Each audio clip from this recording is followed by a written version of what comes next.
Welcome back to Definitely Not Definitive. I'm Ken. And I'm Bethany. And we're just an adorable couple in love that loves reacting to some Arcane. Yes, we do. So this is season 2, episode 3 that we're checking out today. And you can get all of our reactions for Arcane in the description of this video. We got a playlist for you. If you want early free access and see full watch along reactions, then check out the description of this video for a link to Patreon. Yeah.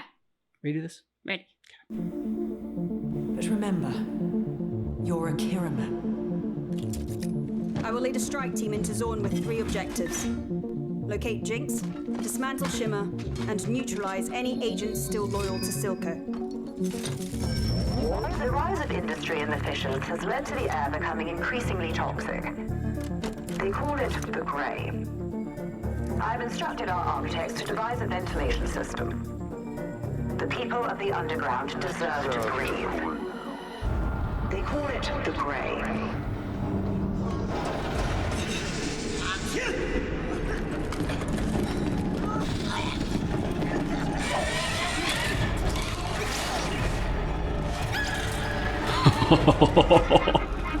Oh, that's a message. Thanks. I thought I was a goner. You're Smeech's man. Was.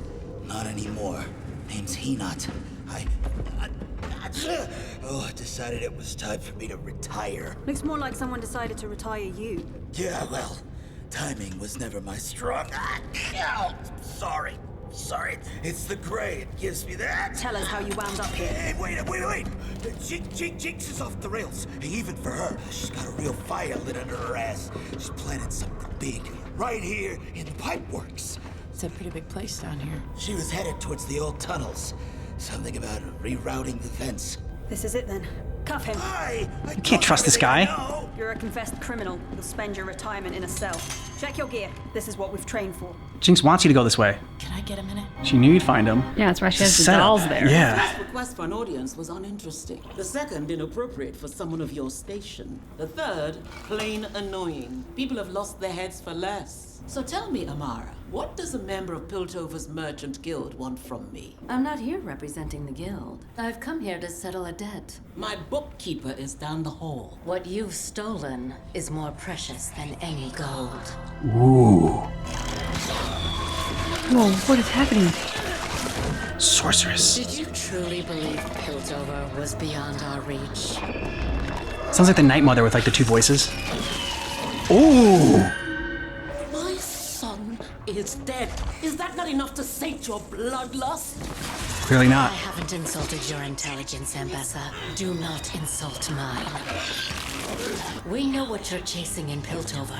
We will not allow it. Allow? Thank you. Your visit only confirms my suspicions. Try to stop me, insolent witch! My death means nothing. You should have given up the feud. You have no inkling what family is to me. Oof. Triple the guard. This will have consequences. We need control now. Solo isn't ready. Perhaps it's time we involve Mel. No, we must distance ourselves. She's safer as our enemy. I'll handle Salo. Her disappearance won't go unnoticed for long. It's worse than that. Are you gonna that's all you're gonna give us? It's worse than that? I think we should cut the others loose. Listen, if that Henot idiot is telling the truth, Jinx is gonna have surprises in store for us. All the more reason to bring backup. She'll smell their nerves a mile away and find a way to use them against us. Tell me I'm wrong. I can't let her get away again. Are you sure you're My right? sister is gone. There's only Jinx now. It has to end. I'm so sorry about your mother. I'm sorry I can't bring her back, but please, just everyone in my life has changed. Promise me you won't change.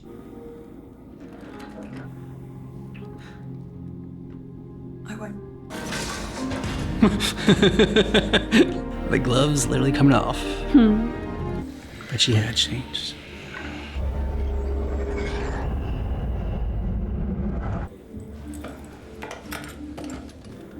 Time to go. Out. Do you realize how easy it was for me to track you down here? Well, I do own the place. It's enough work propping you up without you dulling what few wits are left rattling around in there. If you propped as well as you prod, maybe I'd have better uses for my time than sitting around waiting for an update on Princess Kiraman's underground escapades. She's gotten no closer to Jinx, but that doesn't seem to steal the stars from anyone's eyes. Perhaps if you hadn't let a child overpower you in your own chamber. It's not the girl, it's the name. It bewitches people. You should know. Do you really think Mel could have succeeded with it? Never speak ill of my family. Yeah, that means everything there, dude. Why are you here? To sober you up. Mission accomplished. It's time. Rally every house and family with even a modicum of influence. Can you manage that? Wait, for certain? Yes, of course. Whatever you need. There is another matter concerning your guild merchant, Amara.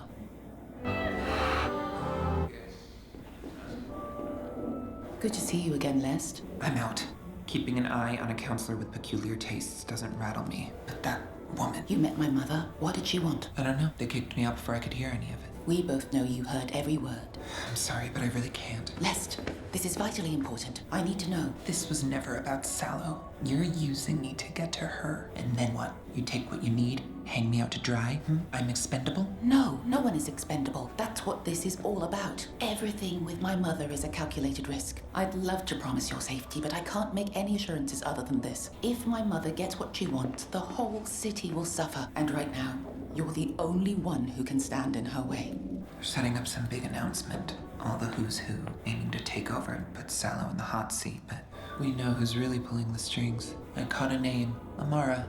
I don't know what you make of that. Here, brand new cocktail, all the rage. It's made with shimmer, leaves traces on the body. That should be all you need to shut Sallow down. Thank you. For what it's worth, dangerous as she is, your mother was spooked. Could smell it, like a cat backed into a corner. That's right, those are the most dangerous.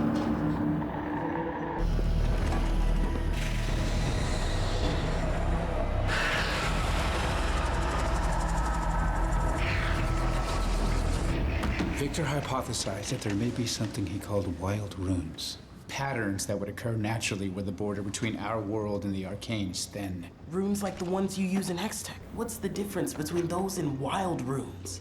Pass me a tome. So I used words you understood in order to elicit your action. This is what Hextech runes are. Pass me a tome. Pass me a tome. There, you sighed. Still a kind of language. A sound, but not words. Something raw, natural. That's wild runes. Most places the Arcane is dormant, but here and there, it's more active, and wild runes are... Sort of like its fingerprints. Exactly. So you're telling me that pattern is on my tree because you pissed the Arcane off with all your demands?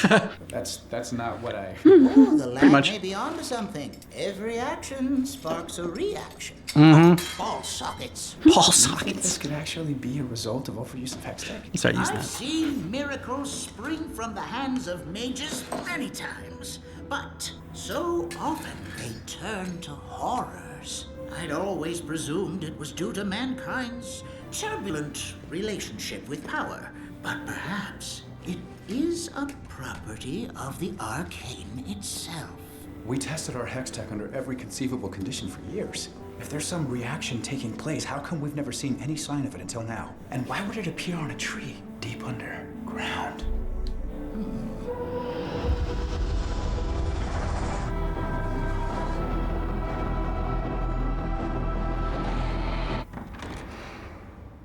Your source panned out. I've confirmed Sallow met privately with members of several houses today. I should have been first to bring this to you. I promise I wouldn't have missed it. It's just such a bold move, and at this moment, it's... Foolish. Of course, your mother is anything but a fool. There must be an angle I'm missing.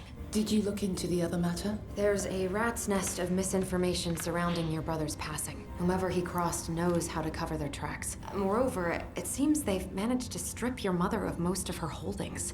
She's desperate, which makes her all the more dangerous. What are we going to do? Summon the apothecary. I'll want his opinion of this. And check in on Amara. Is this still part of the Hex Gates? We must be at least 200 feet below the surface. The entire structure is a channel, focusing the Hextech energy into a precise beam.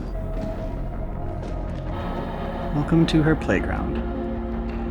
Her arena. And Kate, if you see an opening, Take the shot. Fight.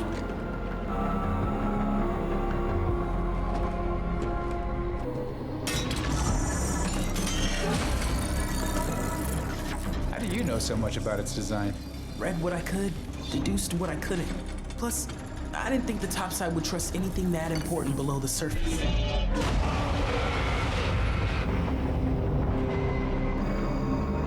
I thought the gemstone mesh was installed above ground. The mesh is above ground, but we weren't sure what would happen if the gate overloaded, so we installed a failsafe at the base. So instead of it exploding in your neighborhood, it would blow up in ours. We're miles from the main fissures. These are the same utility ducts that carry our water and facilitate our ventilation. And that would explain it affecting the tree. Inconceivable. You know, you say we should wall. All this emotion by it. It's not good. Jinx! It's like the slime in Ghostbusters 2. Finally got the name right. Guess there really isn't a crack in the earth where you won't find me. What is this place? Don't you remember the old Jana bedtime stories Bender used to tell us? Miners trapped underground, air running thin, but then some wispy wind woman wafts to their rescue. The kind of crap people get up to when you choke them out. We use the Grey to clear the streets, to keep people safe. Never thought my sister would turn bluebelly. Never thought mine would orphan kids. Why not? Done it to myself enough. But plastering my face all over so someone else would do your dirty work? I just can't seem to die. I'm sorry. I'm sorry too. No.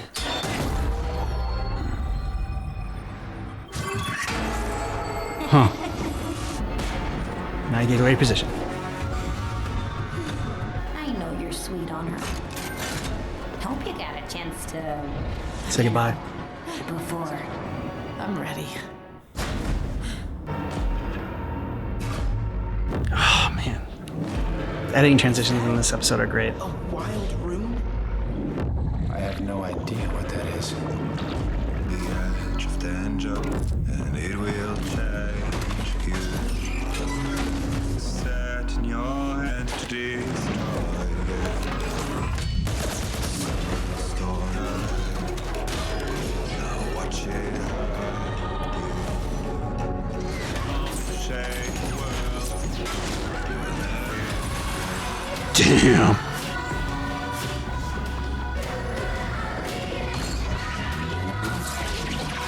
Just touch the crazy thing. You don't know what it is.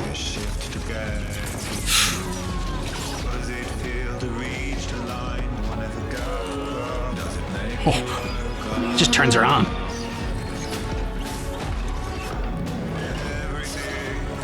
Fuck around with the hack sack, Jace.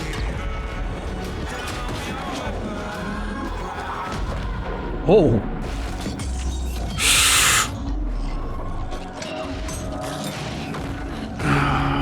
Booby traps.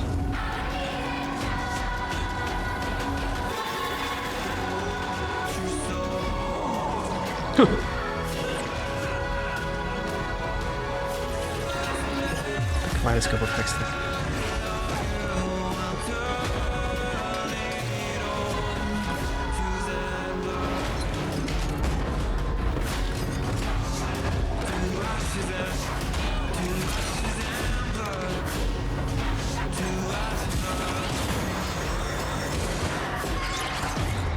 It's a poster. What have we done?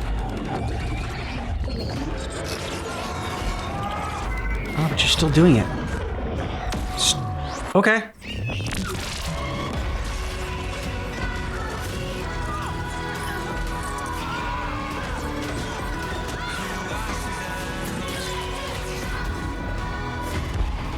Oof.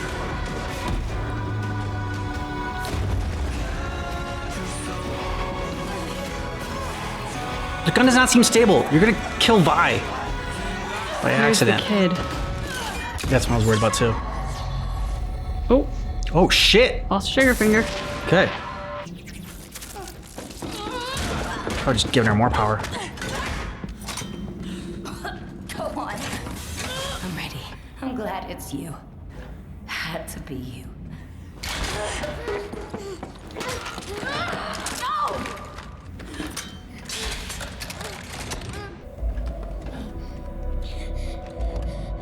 Yep. It sounds like powder. Ooh! What are you? Get off me! Get away from her! Kate. Move! Scram, kid! Kate! She's a child! Move! She's not getting away again! Kate. Move! Kate!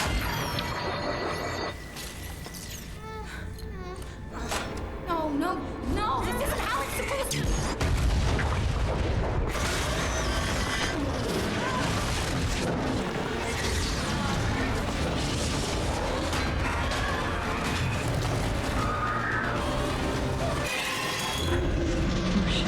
Yeah, guy in his tennis shoes. Well, topsiders are gonna get a taste.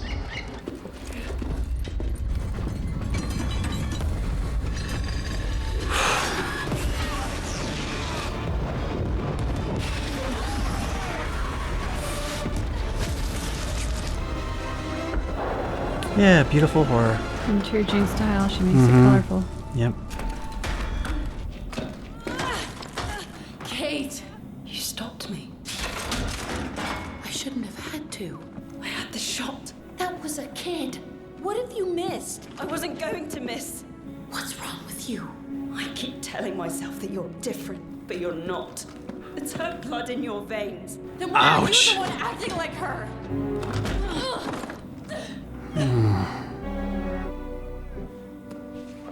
What the hell? Alora, what's wrong? Sorcery. No, I think now we're gonna see what that was all up to. Oh, no, you're right. The sorcery. Oh, hell no. What is it? I don't know. Maybe Black Rose? Thank you all for answering my summons. I've come to trust the expertise of Ambessa Medarda. You no doubt recognize the name. She's just shared with me some very upsetting, but sadly unsurprising news. Good evening. Yesterday, I met with your guild merchant, Amara. We spoke of rebuilding, restoring this great city to its former glory. When two Zornite assassins fell upon us, I tried to save her. Of course. But the blade pierced her heart. Our families should not need fear an assassin's dagger in the night. It's time Yeah, she knows to you're full of end shit. this. You've given Zorn opportunity after opportunity to repair their wrongs. And how have they answered? Half your council is dead. Your memorial is made a massacre. Well, no more. Wrath must be met with wrath. You must declare martial law. Appoint a general to lead until this threat is vanquished. Someone who will not pale when faced with Zorn's degeneracy, whose conviction never wavers. Someone like you? A pillar of your community, whose house has always stood for progress, who may consider my experience and my entire detachment of Noxian soldiers at their disposal. Okay. So who's she gonna nominate as her puppet? Until all our families are safe. Of course, I could only be referring to Nope, not you, dude. Caitlin Kierman.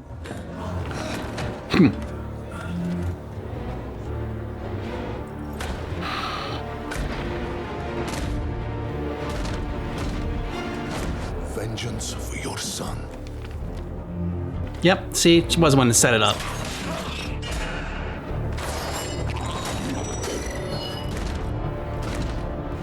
It's you.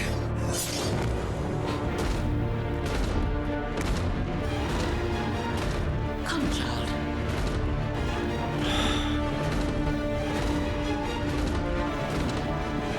Yeah. Oof. Your mother will have justice. I swear it. Get the fist. Oh yeah, we got the more werewolf stuff. It's just like the nursery music. I don't know, but it's successfully creepy.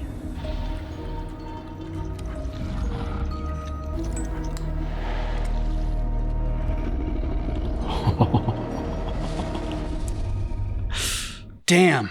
That ending was very like successfully chilling. Oh God, there's so much to unpack in this episode.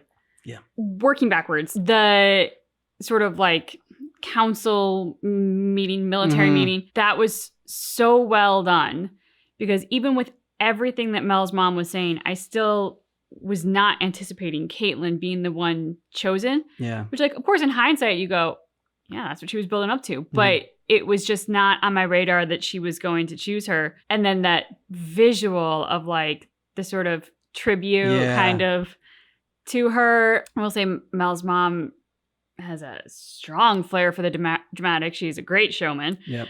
And then just to see Caitlin trying to process all of that. Because while I don't agree with Caitlin trying to shoot the kid to get to Jinx, they do such a great job with her animation and her voice that we understand so deeply how she is hurting and how angry she is in her grief right now. And like, that is the stage where she's at. She's in so much pain and so much grief. And this is happening to her, really. It's not something that she chose or was aiming for. And then trying to figure out how to process it and what to do in the moment. But you then also know she's going to go and like embrace it 110% before she comes to any kind of senses about like, oh, maybe this isn't the way. Because that's where her head's at right now. She even punched Vi. I just got a sense of like Palpatine and Anakin and like Darth Vader, like in that end scene when she was looking out and then the mom, what's the mom's name? I forgot. I don't know. I keep calling her Mel's mom. Mel's mom, whatever. Goes and like cloaks Caitlin in there. I don't know. I just got like strong vibes like that. I'm like, oh man, someone that is hurting, full of anger and rage, and how that can just be twisted and used as a weapon. And, you know, they did the reveal of the fact that she was the one that orchestrated that assassination attempt, is something that we had alluded to. We thought that that could be it, because even when Caitlin was saying like, I think it was Caitlin or maybe it was Malice, like so it was somebody in who like could gain and benefit from that. It had to be like an inside job. I mean, they're setting her up to be essentially like a villain. I would never have thought that for Caitlin when you know, when this started. Like, never would have thought anything could have pushed her to that. I mean, don't know how it's gonna turn out. I mean, if she is gonna go full villain and full revenge. We talked about how much we love a good revenge story, but this just shows like the darker side of it that is unsettling. I mean, you mentioned Caitlin's eyes, and to me, her eyes always look like half crazed, or like at least on the line of crazed with pain. And so, I mean, to convey that in animation is very impressive. And then I loved when Caitlin and Vi were having their tussle, her blood runs through your veins. Oh, yeah. Which is like, what a line. But then also, I loved Vi's comeback of like, oh yeah, then why are you the one acting like her? You know, because people can be such assholes in their righteousness. And that's kind of where Caitlin is right now. And the path that she's leaning further and further into is that like, she's so righteous in her anger towards the people below because of what happened to her mom.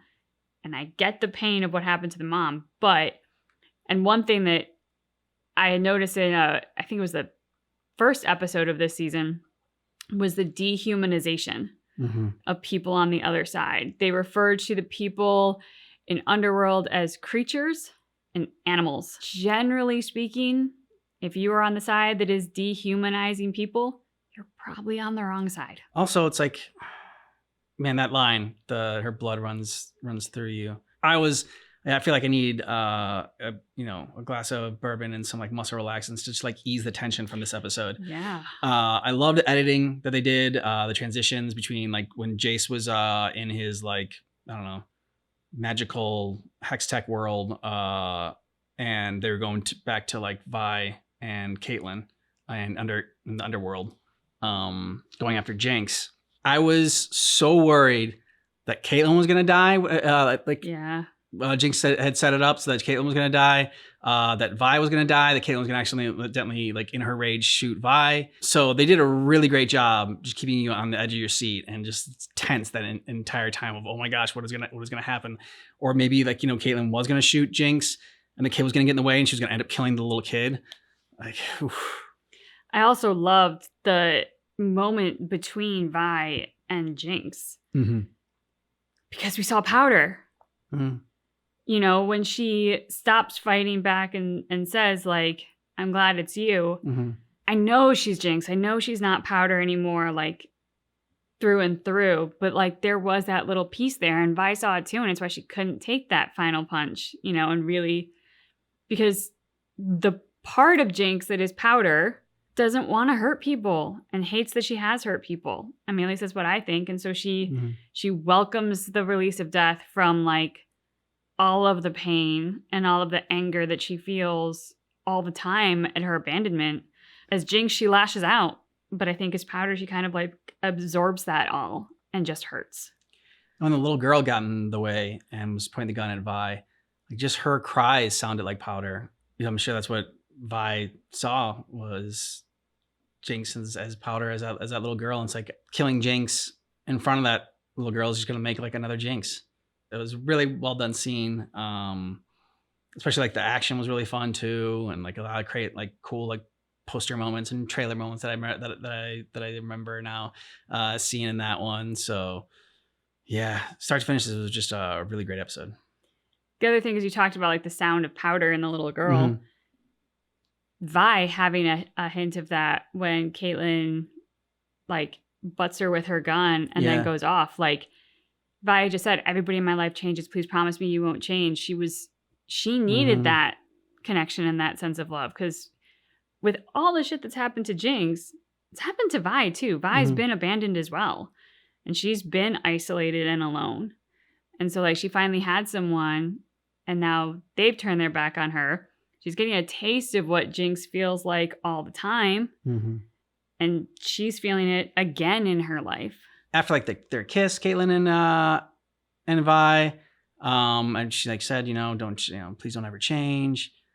Then they just did a great job of when Caitlin's walking away and like in front of her, you see that looks like, okay, no, she put on an act right there. She's definitely changed. She's definitely hardened. It's sad to see. It's understandable, but it's sad to see. There is a quote about like not letting the cruelty of the world harden your heart, and how like to stay soft in an unkind world is one of the hardest things that a person can do. But it's also the soft people that make the world great. Like that's what we need more of. So that seeing Caitlin kind of go through this evolution and seeing Vi and how Vi has maintained being able to, after everything that happened to her and the heartache she's had, I mean, that moment when she says, if you have the shot, take it. Like you can feel how she's steeling herself for this moment and what she knows may happen. But that's because of the threat posed by Jinx. She still has a softness in her heart for the greater good in the vast majority, which is why when the child jumps on her, she gets in the way of the gun, because like she sees beyond just her immediate pain and her immediate needs, desires, fears, whatever. She sees like humanity in the bigger picture. We haven't even touched on the sorcery in this and the witchcraft and everything and what's going on with that, and Black Rose, like what that means.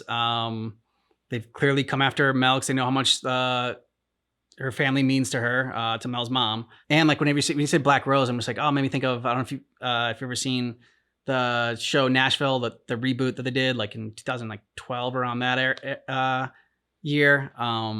There's a song like Black Roses. So even if you haven't seen the show, you should like look it up on Spotify. It's a good song. It's a good song. It's also like a mother-daughter challenging relationship dynamic, which works as well for Mel and her mom. It does, yes. The sorcery, I mean, first of all, amazing introduction to it. That scene between Amara and Mel's mom was so well done. You remember the witch? We should I know. But it was so well done because like just the control that Amara had as she was sitting there with her tea. Yeah. And like she just puts it down. And you realize with the sorcery that comes out, like, she really hates Mel's mom. And yet she was able to sit there in the same room with her, sharing a cup of tea with full composure while Mel's mom insulted her about her request for an audience. And then she just busts out all those moves of like crazy magic. I don't even know what they were. Crazy magic moves. Yeah. She ultimately loses the battle, but like that whole my death means nothing. The multiple voices she was, I mean, like, there is a lot in that scene that was incredibly cool. And I don't know really what any of it means for going forward, but I'm excited to see this dynamic. Yeah, there was 2 Star Wars references in here. The first one was the Night Mother or whatever with the two voices. Yep. When the sorcerer, the witch, came on screen, and then the Last Jedi, like I said, like Anakin and Palpatine and Darth Vader vibes. I mean, the only other thing I can say is like the whole hex tech thing of like I don't know, it made me think of like Venom from Spider-Man. Oh, okay. Sort of like a big molecule of that. Like a symbiote. Yeah, like as they interacted with it, it sort of kind of like I don't even know where that all kind of landed after, because I'm not even sure what I saw with it. What possesses, like, I don't understand what the hell this thing is. I'm gonna go touch it. Like, what? What possesses you to go and do that? I mean, I guess if you're a scientist, you're always curious or whatever. That's what pushes your discovery. Is the curiosity and taking risks like that. But geez, like, that is not what my first reaction would have been. Like I'm gonna go touch this thing. And I'm just worried about Heimerdinger. He's so small. I just want to make sure he's okay. What about Echo? Echo, I don't know. I feel like Echo can like take care of himself, but like Heimerdinger reminds me of a little dog, and so like I just worry about Heimerdinger. Okay. So if you want our full watch along reactions for this and get early ad-free access, then check out Patreon, patreon.com/DefiniteDefinitive, or click the link in the description of this video. Thanks so much for watching Arcane with us, but just keep in mind that our reaction is definitely not definitive.